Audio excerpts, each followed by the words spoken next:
Hello friends, in this video we are going to have our further discussion regarding standard second order system. We have to see in this video what happens when unit step input is applied to standard second order system. Let us begin.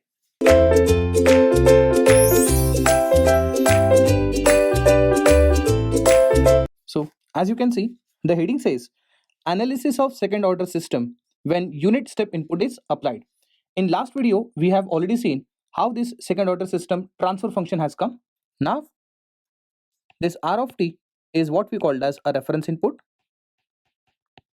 and C of t is what we called as controlled output. Input is declared as unit step input.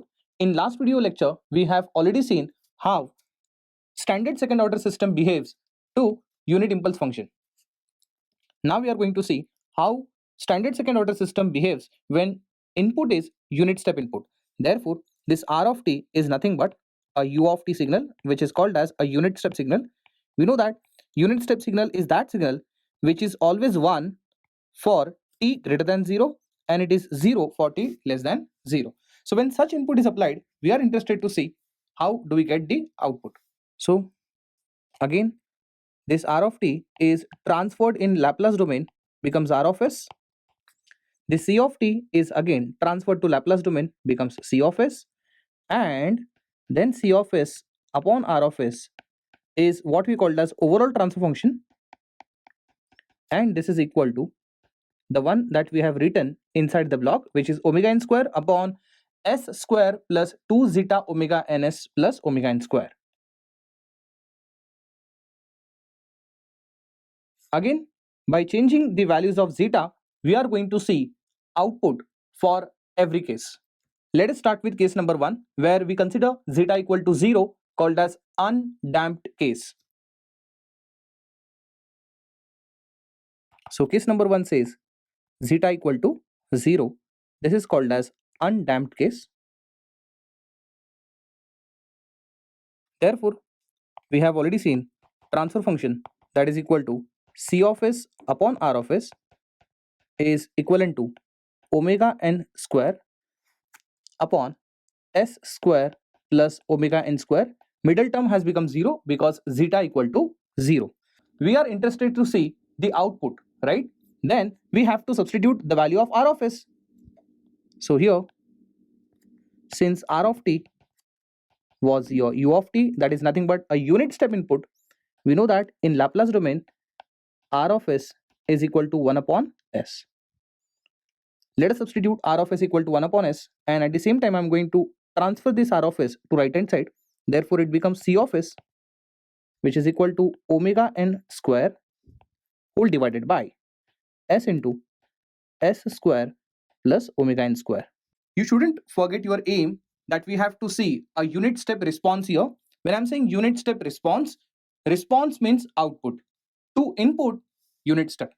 So what we are interested to see is what is C of t. So what I want to know how our C of t looks like. What we have is C of s, which is nothing but a Laplace transform of C of t. Now the question is, if I have C of s and if I want to get back to C of t, what we do? Of course, we go for inverse Laplace. But then, since this is not in appropriate form to have inverse Laplace, let us convert it into a proper form using partial fraction. So what I'll do is, I can write my C of s as a upon s plus bs plus c upon s square plus omega n square. Am I right? So what I can do is, I can use a comparison method and I can write it this way: omega n square equal to a into s square plus omega n square plus bs plus c into s, which implies omega n square equal to, so I know that when I multiply s with bs, I'll get s square. Again, a with s square, it will become a into s square. So if I take s square out, what we have in the bracket is a plus b into s square plus the term which is equipped with s is only one, that is cs, and then we have only one term which is constant, that is without s, that is a times omega n square. Am I right? So let us use a comparison method here. So in comparison method, we compare left hand side with right hand side. In left hand side, as you can see, there is not a single term with s or without s square. So I can say that a plus b equal to 0 implies that a equal to minus b. Similarly, there is no s term to left hand side. I can say that c value is straight away equal to 0, and last term, which is a constant term, that is a times omega n square, that is without s term, I can equate it with left hand side, which is omega n square. So these two gets cancelled. Now I have the value of a equal to 1, implies value of b can be taken as minus 1. So I have the value of a, I have the value of b, and c value equal to 0. Let us substitute in this expression. So what we had, c of s, I'll just rewrite it. C of s was a upon s plus bs plus c upon s square plus omega n square. I have value of a equal to 1, value of b equal to minus 1, and value of c equal to 0. So after substituting, I'll get my c of s as 1 upon s minus 1 upon, of course we have this s also here, s square plus omega n square. Now it is in a appropriate form where I can now go for inverse Laplace. So by Laplace inverse, I'll get c of s as c of t, which is equal to 1 upon s inverse Laplace is u of t, or I can write it as 1 minus, we know that s upon s square plus omega n square is nothing but cos omega nt, and this whole can be multiplied with u of t, right? So this is your c of t. We can in fact plot this c of t.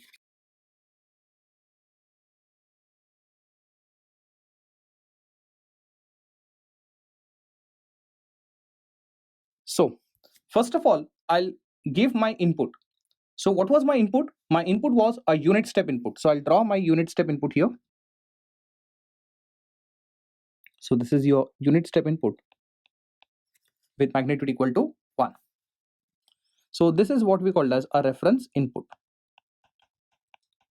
So we believe that whenever we give reference input as unit step, we should see the output which is following the input. Am I right? Then only that input will have that name which will make sense as a reference input, because output has to follow input. Let us see what is our output is. If you observe, this is nothing but a cosine signal, am I right? A cosine signal with maximum amplitude 1 and minimum amplitude as minus 1. And this one, it's simply DC value fixed to 1, for which we have to only subtract, okay? We have to subtract this cosine signal from 1. Let me tell you, even though you are going to subtract 1 minus cos omega nt, it is going to remain cos signal only. Only thing is, it will have a clamped version of cos. Am I right? That is, if you see, the minimum value of cosine signal is how much? It is minus 1, and the maximum value is nothing but plus 1. This value, let's say you are subtracting from 1. So 1 minus of minus 1 will become 2, and 1 minus 1 will become 0. Meaning that still you will have a cosine signal which will oscillate between 2 and 0. So I can draw my cosine wave like this, which will oscillate between 2 and 0 like this. So the maximum amplitude is 2 and the minimum amplitude is 0. So this is what we called as output, or output C of t. So as you can see, it is centered around your reference input, am I right? So reference input, even though it is centered, your output, even though it is not unbounded, but as you can see, output is having localized oscillations. If output is having localized oscillations, I can say that output is not stable. Okay, or I can say that this system under zeta equal to 0 cannot be considered as a stable system. So output has localized oscillations, hence it is not stable system. In fact, it is what we called as a marginally stable system.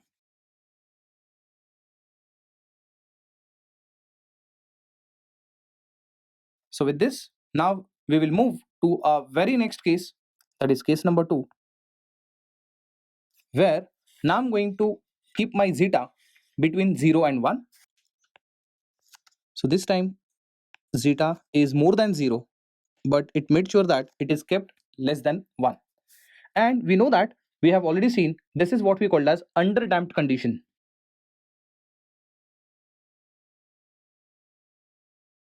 So now whatever I'm going to discuss with you, it is quite lengthy. I'll be going through a detailed procedure where I'll solve a complete partial fraction.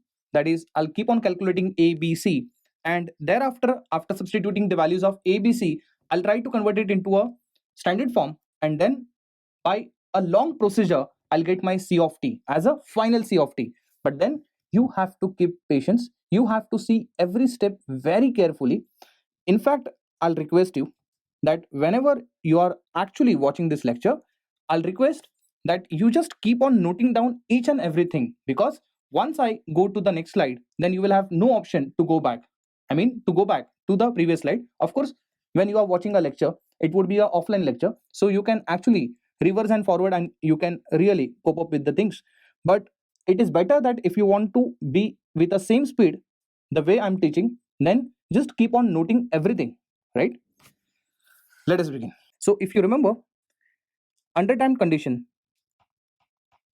our transfer function was omega n square upon s plus zeta omega n plus j omega d multiplied by s plus zeta omega n minus j omega d. If you remember, in underdamped condition, we used to get complex conjugate poles. I hope you remember, we get complex conjugate poles. But transfer function is eventually c of s upon what? R of s. And we are interested to see what is a step response. So it is our duty to substitute value of R of s to be equal to 1 upon s. And accordingly, we have to see what is the value of c of s. Let us begin. So c of s is again the whole same thing that I have stated above, that is omega n square whole divided by s plus zeta omega n plus j omega d into s plus zeta omega n minus j omega d, and this whole multiplied by 1 upon s, because value of R of s was 1 upon s. So what I'm interested to calculate c of s. In fact, we are interested in c of t, but I cannot go for c of t. That is, I cannot directly go for inverse Laplace until and unless I go for a partial fraction and I make sure that it gets converted into a standard form. That is a form which is required to take inverse Laplace. So I'll just copy this c of s again and I'll start with a partial fraction. So c of s is equal to omega n square whole divided by s into s plus zeta omega n plus j omega d multiplied by a complex conjugate pole was s plus zeta omega n minus j omega d. As you can see, real part is always same, only the imaginary part flips, that is one part is plus j, other part is minus j, for which I can write it in partial fraction form this way, that is c of s is equal to a upon s plus b upon s plus zeta omega n plus j omega d plus c upon s plus zeta omega n minus j omega d. So we know that how do we calculate A, B and C. Here I can write this way: A is equal to S into C of S when S is equal to 0. Again B is equal to S plus zeta omega n plus j omega d multiplied by C of S when S is equal to minus of zeta omega n minus j omega d, and of course C will be equal to S plus zeta omega n minus j omega d into C of S when S is equal to minus zeta omega n plus j omega d. So let us make it simple, okay? I'll tell you the trick how to calculate A, B and C. This is the traditional way, and of course I'm going to follow a traditional way, and I'll make you sure that you understand each and every step carefully. See, when I'm calculating A, listen to me very carefully. When I'm calculating A, I'm going to ignore this term, and rest everywhere I'm going to substitute S equal to 0. Very simple. So whenever I want to calculate A, see to it, what is the denominator? Denominator is S. Then try to ignore this S and just substitute S equal to 0.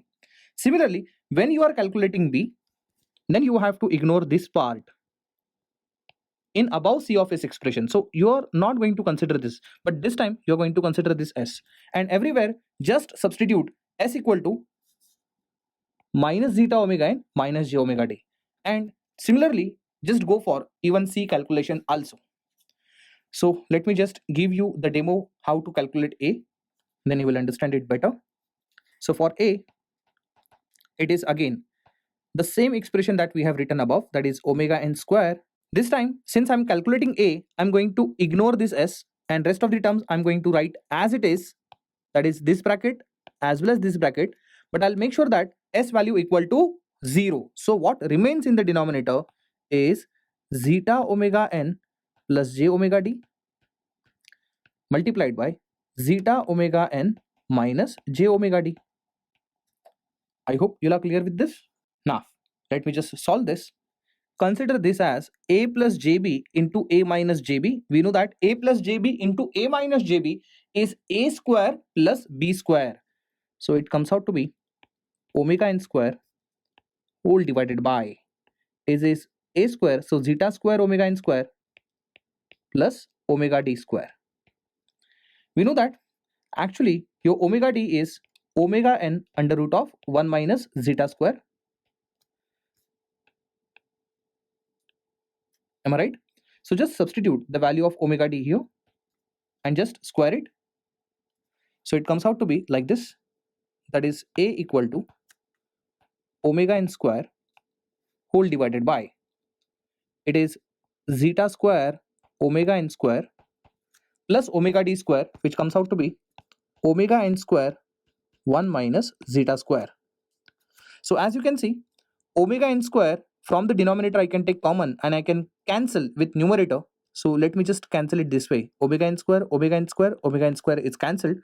What is remaining is 1 upon zeta square, which is nothing but your first term, plus 1 minus zeta square. So zeta square cancels, and what remains the value of A as 1. Finally, I have the value of A equal to 1. Let me get the value of B now. So for B, I'm going to substitute my S value as minus zeta omega n minus j omega d in C of S expression. I'm sure you must have noted down the C of S expression, so I'm going to substitute the value directly, considering that you already have the expression with you. So C of S is now equal to omega n square, and this whole divided by, so what we had over here is S, and instead of S I'm going to substitute as minus zeta omega n minus j omega d. Then we had plus zeta omega n minus j omega d. So it was in this form, that is S plus this term, and then we had again S, which is minus zeta omega n minus j omega d. So it was like this. it was only s, so only s value is substituted here. So as you can see, minus zeta omega n plus zeta omega n cancels. So what C of s we have? So C of s is equal to omega n square whole divided by. So the denominator is minus 2j omega d multiplied by minus zeta omega n minus j omega d. Am I right? See, I'm going very step by step. In the denominator, if I take this negative sign out, okay, in fact, it will become negative, negative, positive. So this is not C of s. In fact, this is the value of b. So let me just correct it. Instead of C of s, what I supposed to have over here, so this is nothing but value of b. This is nothing but the value of b. Now let me solve it ahead. So b is finally equal to omega n square whole divided by 2j omega d multiplied by zeta omega n plus j omega d. So this is the value of b finally. Similarly, for c, you have to substitute the value of s. I have already explained in the last slide. So for c, similarly substitute the value of s equal to minus zeta omega n plus j omega d in C of s expression. Am I right? Then you get value of c, which is equal to omega n square whole divided by minus zeta omega n plus j omega d.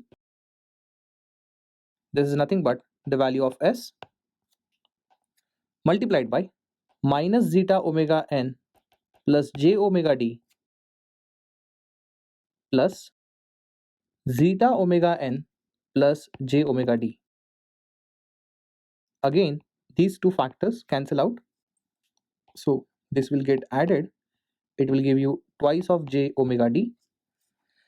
And finally, let me write the value of c as omega n square whole divided by 2j omega d multiplied by minus zeta omega n plus j omega d. So finally, this is the value of c. Since we have value of a, b and c, let us substitute in a value of C of s.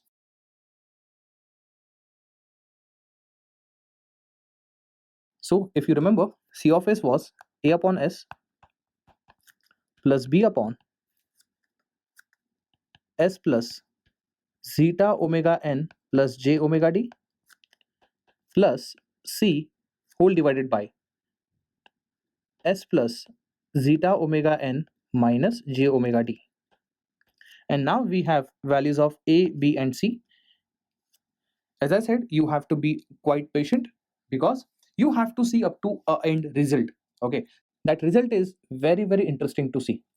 In fact, from gate point of view, nobody is going to ask you how the derivation has come. We are only concerned about the end result in case of gate. But then you are not only preparing for gate examination. Please mind that you are going to prepare for other competitive exams also, like even IES, that is Indian Engineering Services, where you have to even study this subject in detail, because there you have to write a paper which is descriptive in manner. So you have even not only objective, but even you have to study every subject in subjective manner also. And from that point of view, of course, this derivation is very, very important. But of course, if you are studying only for gate, you can just ignore this derivation. So let us substitute the values of a, b and c here. And finally, we have C of s, which is equal to the value of a was 1, that is 1 upon s, plus the value of b was omega n square whole divided by 2j omega d multiplied by zeta omega n plus j omega d. This is just value of b, okay? This is just value of b. But then we have this extra term also. So I'll write it this way, into 1 upon s plus zeta omega n plus j omega d, and then value of c. So value of c was omega n square whole divided by 2j omega d multiplied by minus zeta omega n plus j omega d. But this is just a value of c. We have this extra term, that is 1 upon s plus zeta omega n minus j omega d. I hope this is visible for you. So what I'll do is, I'll rewrite this c of s as 1 upon s plus. So as you can see here, this omega n square upon twice of j omega d, this is a common factor on both the sides. We can in fact take this out, so it becomes omega n square whole divided by 2j omega d, and then whatever remaining inside, let me write it as it is, that is 1 upon zeta omega n plus j omega d multiplied by 1 upon s plus zeta omega n plus j omega d.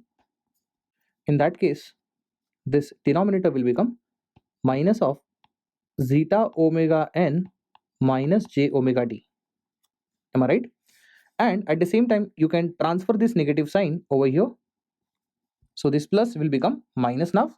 So minus of 1 upon zeta omega n minus j omega d in bracket whole multiplied by 1 upon s plus zeta omega n minus j omega d.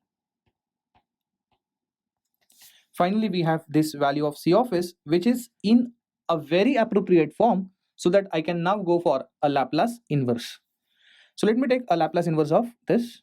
So by Laplace inverse, c of s will become c of t. For 1 upon s, it will be 1 simply, plus omega n square whole divided by 2j omega d, and then in the bracket. See, when I'm taking inverse Laplace, this is actually s independent, so I can treat this as constant part, and I'll treat this part as 1 upon s plus a. You know that inverse Laplace for 1 upon s plus a is e to the power minus at dot u of t. So this u of t I'm going to mention at the end. So what I'm interested in, e to the power minus at term. So this will become e to the power minus of zeta omega n plus j omega d t whole divided by zeta omega n plus j omega d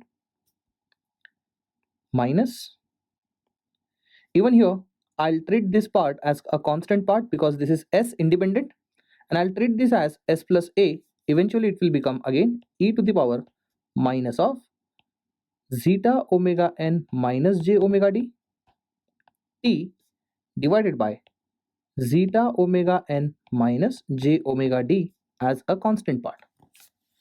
So I would request you to note down these things, and then considering that you have this expression written at the end, I'll have my further discussion. So before we go to the next slide, I can suggest you one more thing here. So by our observation, see, look at this term. It is e to the power minus zeta omega n multiplied by t, because outside the bracket there is t. Am I right? We have a similar term here also. Just check it out. So we can actually take this out.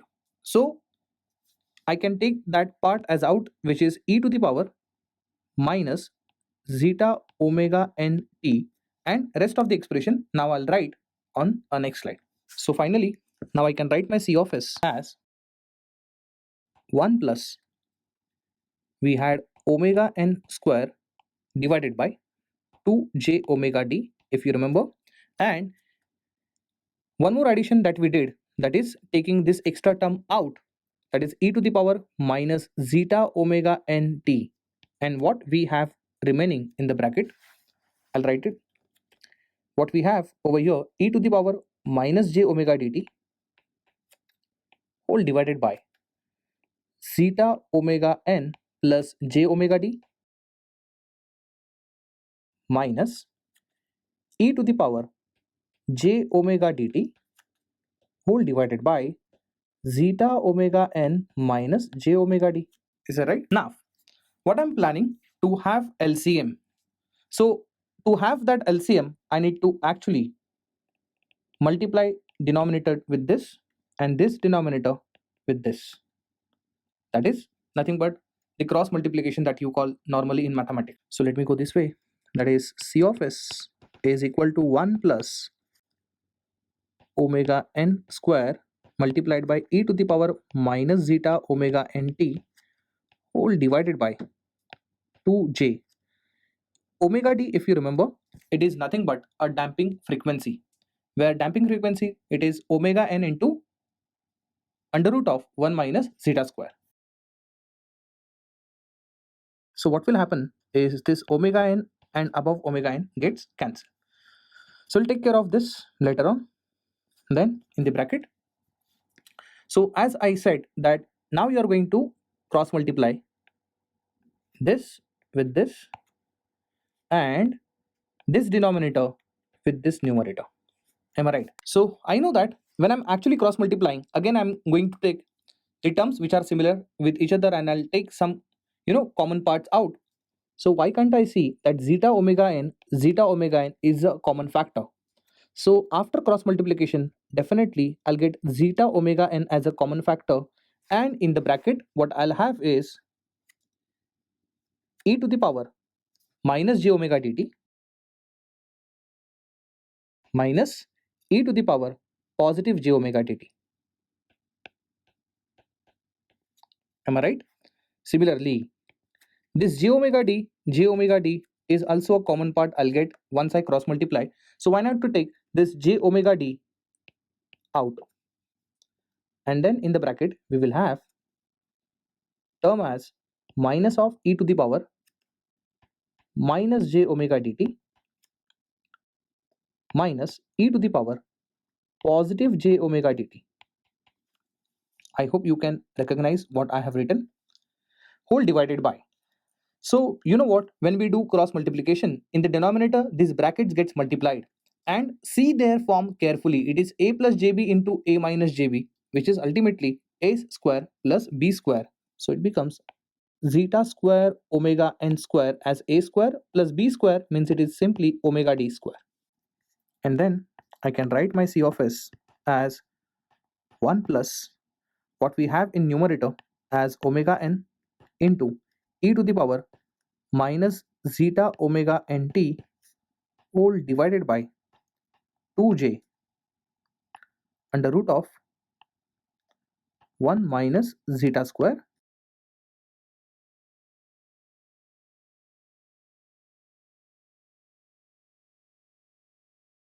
Now look at this denominator. So I'll solve this denominator separately. I can say it is zeta square omega n square plus, you know that omega d is a damping frequency, which is omega n under root of 1 minus zeta square. But then I have to write not omega d but omega d square. So I can write this way, that is omega n square into 1 minus zeta square. Am I right? So after solving this, you will get this equal to omega n square. So this is simply omega n square only. So what we have in denominator is omega n square. Again, this omega n and this extra omega n will get cancelled out. So let us see what we have in numerator, which is zeta omega n. And now think about this. You have e to the power minus j theta minus e to the power j theta. It doesn't make any sense. Let me tell you.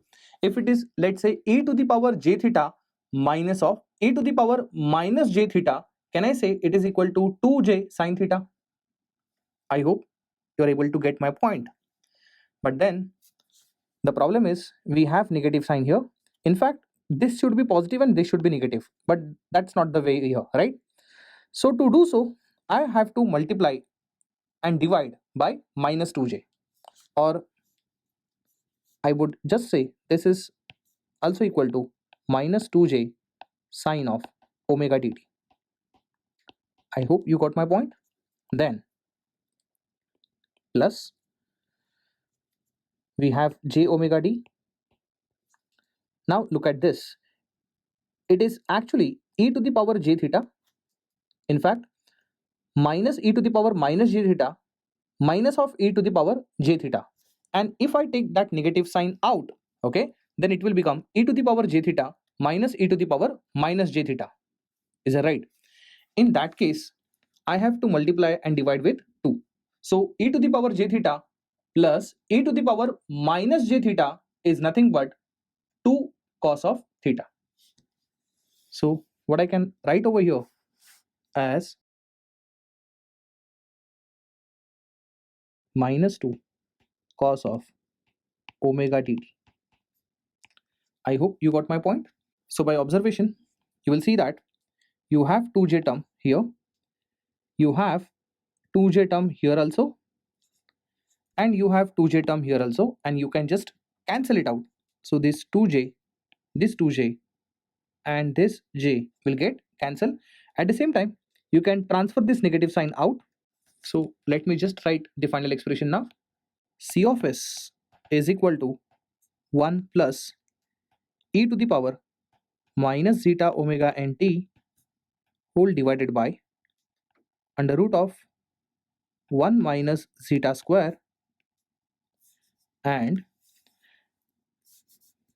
we have first term as minus zeta omega n divided by omega n, I will say, because this omega n is divisible to both the terms, that is nothing but a first term and the second term, multiplied by we have sine of omega dt minus, so what we have over here is omega d divided by omega n, and then we have cos of omega dt. Am I right? So what I can do, this negative and this negative sign I can take out, so this negative sign will appear over here, and finally C of S expression will be 1 minus e to the power minus zeta omega nt divided by under root of 1 minus zeta square whole multiplied by zeta into sine of omega dt plus omega d upon omega n multiplied by cos of omega dt. So before we start our discussion ahead, I want you to realize something. If you remember, zeta omega n was your real part of the complex conjugate pole, and plus minus j omega d was your imaginary part. Okay, so what I really mean, you will understand it. If you remember, for this case number 2, where zeta is lying between 0 to 1, you had complex conjugate poles, and these were the poles for transfer function. So these were the poles for transfer function. This was s1 comma s2, if you remember. So if I actually try to plot them, they were like this in S-plane.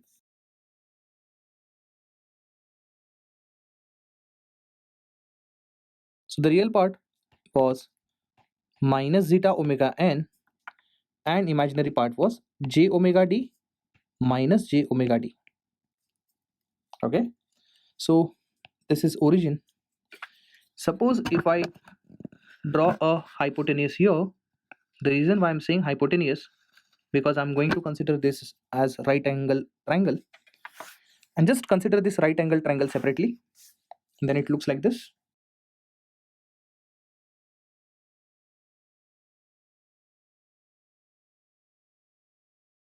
This total magnitude is zeta omega n. I'm not going to consider minus zeta omega n because magnitude cannot be negative, am I right? Similarly, this distance is simply omega d. Don't take j omega d. J cannot come in a magnitude. So omega d. Am I right? And this is the hypotenuse. Okay. The value of hypotenuse can be calculated by using a Pythagoras theorem, where hypotenuse is equal to under root of first part square plus second side square, or first side square plus second side square. And by Pythagoras theorem, you'll understand that hypotenuse is equal to omega n. And how this is done? This is simply equal to under root of the first side, which is omega d square, plus second side, which is zeta square omega n square. So you just calculate it, you'll get hypotenuse as omega n. And let me assume this angle as phi. Now with this, if I want to get, let's say, sine phi, you know that sine phi is nothing but the opposite side upon hypotenuse, which is omega d upon omega n. Also, if I want to get cos phi, then this is nothing but adjacent side upon hypotenuse, which is zeta omega n as adjacent side divided by hypotenuse, which is omega n. So omega n cancel, and this is equal to what? Zeta. Now look at these two values very, very carefully. So what I mean, look at sine phi value and look at cos phi value, and then look at this zeta. Can I say zeta is simply cos phi? Yes. Can I say omega d upon omega n, it's simply sine phi? Can't you see a standard formula? Cos phi sine omega dt plus sine phi cos omega dt is analogous to sine a cos b plus cos a sine b, which is equal to sine of a plus b. Am I right? So what I can do, I can write my c of s, not c of s, in fact it has become c of t now. We need to correct this. This shouldn't be c of s, this should be c of t. So your c of t is equal to 1 minus e to the power minus zeta omega nt whole divided by under root of 1 minus zeta square, and this whole can be written as sine of a plus b form. So I can now write this as sine of omega dt plus phi, that is sine of a plus b form. And I'm sure when you have studied for university, you must have studied this expression, and it might be possible that today you must have understood how this expression is derived. So let me repeat what I said. From GIT point of view, again this derivation is not at all important, but then if you are studying it for all competitive exams, you should know the derivation part also. In fact, knowing the derivation part gives you more confidence to accept the reality or to really by heart the final expression. So finally, what c of t you have is this, which is 1 minus e to the power minus zeta omega nt divided by under root of 1 minus zeta square. It is sine of, in bracket we have omega dt plus phi. If somebody asks you what is phi, don't forget that cos phi was equal to zeta. Then you can say phi is simply cos inverse of zeta. Am I right? So this is the final expression for c of t we have. Now we are interested to see how our c of t looks like graphically. We are in fact going to understand this c of t, that is nothing but the underdamped response, in detail, but for now whatever required I'll just discuss that only.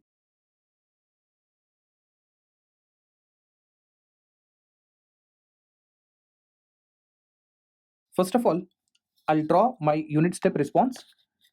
In fact, let me correct it. I have to draw a unit step input which is acting as a reference input. So this is a unit step input which is acting as a reference input. Am I right? And then let us analyze this. Do we have transient term and steady state term? Of course we have. I can treat this one as a steady state term, and rest of the thing which is time dependent, I can treat that as a transient term.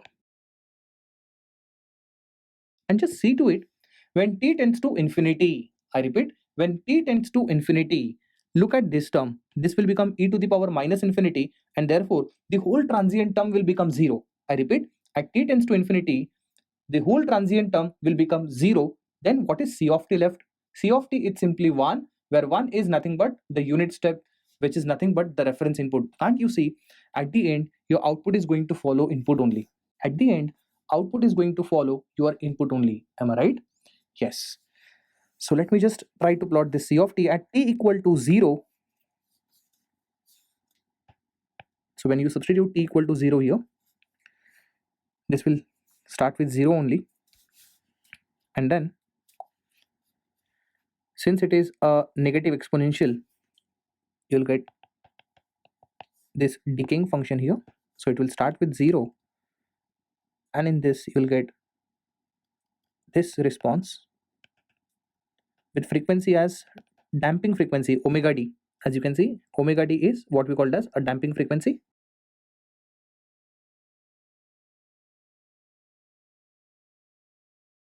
So slowly, it will reduce, and then finally it will become 1.